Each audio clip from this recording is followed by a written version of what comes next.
Hujambo na karibu mtazamaji wa Mlimani TV. Hivi sasa hewani ni dondoo za Mlimani. Msomaji wako nikiwa ni mimi Halima Juma, nitakayekupitisha katika yale yaliyojiri kitaifa, kimataifa na kimichezo.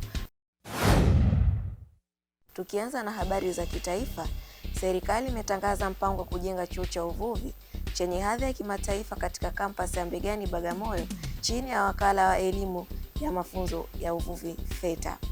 Chuo hicho kinatarajiwa kuwa cha kisasa kwa miundombinu, teknolojia na vifaa vya kufundishia.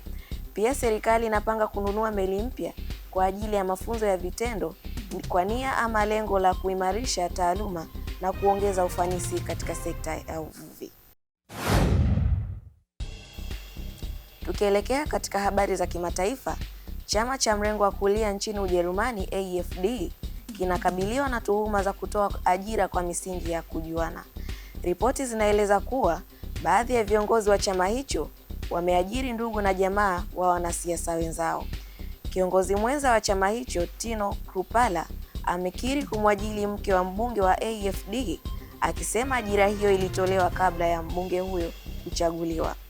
Hata hivyo, suala hilo limeibua ukosoaji na madai ya upendeleo wa kisiasa.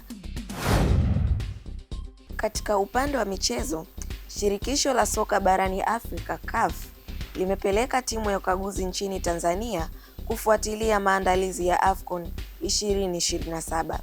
Hata hivyo, kuna uwezekano wa mashindano hayo yakasogezwa hadi mwaka 2028.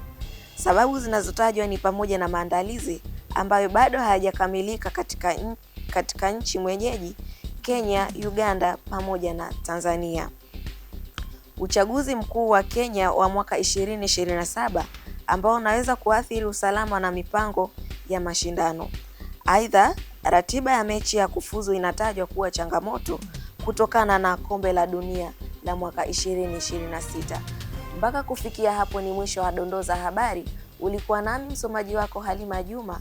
Mwisho wa kipindi hiki ndio mwanzo wa vipindi vingine.